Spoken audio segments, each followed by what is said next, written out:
Ito ang iyong mabilisang buod para sa karapatan ng seafarer na makakuha ng kabayaran matapos maaksidente. Isipin mo ito, paano kung napuruhan ang likod mo sa trabaho pero tiyan lang ang ginamot? May laban ka ba? Chico Manutok. Sige, ingat. I'm Attorney Osing at yan ang issue sa kasong Rafael D. Cervantes versus Jebson PTC Maritime Inc.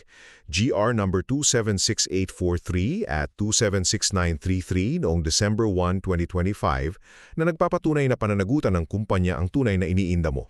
Una, nadula si Cervantes sa barko kaya sumakit ang likod niya. Nang siya ay ma-repatriate dahil sumakit din ang tiyan, tiyan lang ang ginamot at binigyan agad ng fit-to-work assessment habang binaliwala ang request para sa MRI ng likod. Pangalawa, entitled ba siya sa benefits? Para sira ang preno ng sasakyan mo pero bumbilya lang ang pinalitan tapos sinabing okay na. Pangatlo, pabor sa kanya ang Korte Suprema. Dahil hindi sinuri ang likod, itinuring na incomplete ang assessment kaya otomatiko siyang panalo sa Permanent Disability at Sickness Allowance.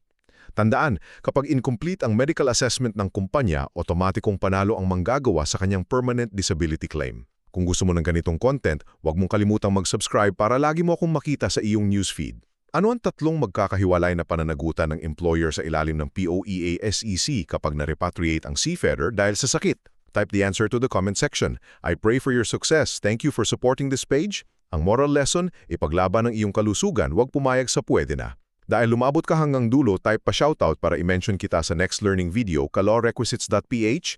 Palambing naman ng like at subscribe para mas sumipag pa ako sa paggawa ng useful legal content. Salamat po. Ang impormasyong ito ay para sa legal education lamang at hindi formal na legal advice.